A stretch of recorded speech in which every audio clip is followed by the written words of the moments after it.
Naging part din ng aking drugging days yung magbenta ng mga gamit. Talagang nagnanakaw na ako sa pamilya. That's why napagalitan ako at napalayas ako ng magulang ko dahil talagang sagad. And until my father died noong 2009, my mother and my siblings decided, and my wife, to end my drug addiction. And to end that, sila ng PDEA, pinadampot ako ng PDEA at dinala ko sa rehab center sa Batangas. When I was in that rehab, doon ko na-encounter, I call up to God. Especially when I heard na iniwan na ako ng aking asawa.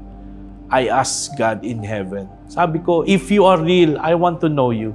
And you know, God speak. After a week, my court order was been released. And that court order to transfer me to another rehab. And that rehab is a refuge from Penwell. I was brought in Penwell. I remember that day. There a brother, noong unang gabi ko, yinakap ako.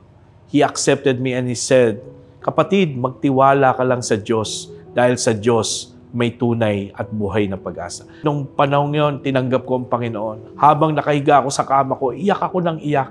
And I don't know saan nanggagaling yung luhang yon. But in my heart is a joyful one. In Galatians 2 verse 20. And it said, "For I have been crucified with Christ, I no longer live, but Christ lives in me. The life that I live in the flesh, I live by faith to the Son of God who loves me and gave Himself for me." On the 6th day, my family start visiting me. On the 7th day, may dalaw na naman kami. And doon ko nakita paano kumilos ang Panginoon. Tumatakbo yung aking anak. Sabi ng anak ko, "Papa, Papa." And after that, my wife, sabi ko kay Lord, "Lord, from this day on, not only to give my life, but I will serve you sa rest ng aking buhay."